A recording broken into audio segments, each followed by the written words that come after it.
Hi guys, welcome back to the channel. So last class we have completed with cleidocranial dysplasia. Now we'll be going to start a new topic, that is osteogenesis imperfecta, in the same heading, that is developmental disturbances. Okay, so I guess this will be our eighth one. Okay, let's start. Now coming to osteogenesis imperfecta, clinical presentation and pathogenesis. They are an extremely varied and overlapping group with multi-organ and therefore heterogeneous clinical involvement. मतलब इनके बहुत सारे type है, मतलब varied है, ऐसा कोई particular clinical feature या फिर पर्टिकुलर क्लिनिकल इन्वॉल्वमेंट नहीं है, हेट्रोजिनस है. That have the commonality of defective type 1 collagen. और उसमें कॉमन क्या है सब टाइप में कि टाइप 1 कोलेजन का डिफेक्टिव होना. Okay, collectively connective tissue in परफेक्टेंस. तो इनको कलेक्टिवली क्या बोलते थे पहले?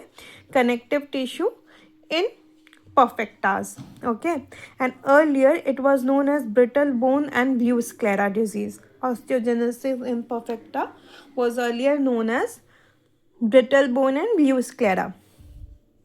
Okay, this variation in brittle bone or the intensity of brittle bone and the blue sclera present or not present involvement of sclera is variable, and it is variable according to these five things. Okay, first one is different phenotypic expression of autosomal dominant inheritance.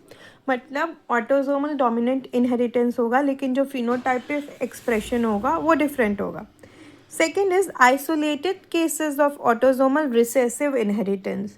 या तो कोई isolate case होगा autosomal recessive inheritance का. Third is numerous cases of spontaneous mutation related to advance parental age. A wide subset of point mutation related to procollagen synthesis in different location, or faulty assembly of the triple helix configuration of the collagen molecules. तो इनकी वजह से इनमें variation होगा brittle bone और blue sclera. मतलब main causes यही है.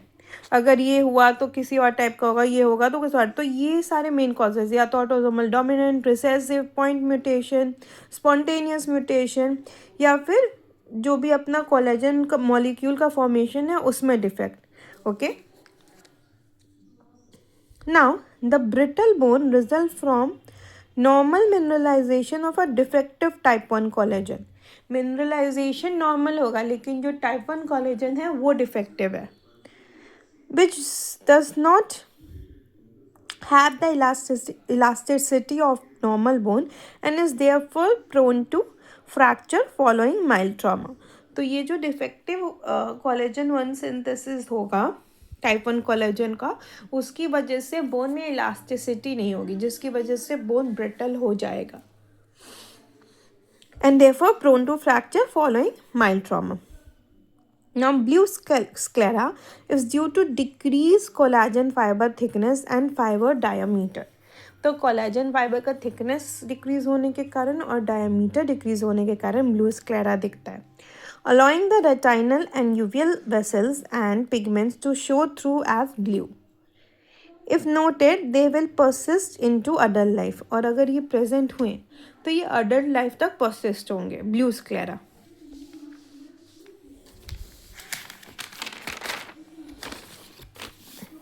So, as it involves all collagen synthesis in the individual, in addition to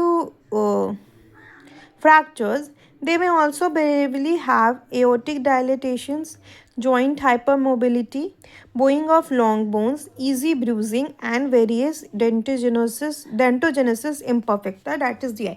मतलब कोलाजन सिंथेसिस का डिफेक्टिव ये चीज़ तो इन्वॉल्व होता ही है इंडिविजुअल में, लेकिन उसके साथ साथ मतलब फ्रैक्चर होगा, ये होगा कोलाजन मन का डिफेक्टिव सिंथेसिस, लेकिन उसके साथ साथ एओटिक डायलेटेशंस भी मिल सकते हैं, जॉइंट हाइपर मोबिलिटी भी मिल सकती है, बोइंग ऑफ लॉन्ग बोन्स भी मिल सकता है, इजी ब्रूजिंग हो सकता है, एंड वेरियस डेंटिनोजेनेसिस इम्परफेक्टा और डीआई से भी एसोसिएटेड हो सकते हैं.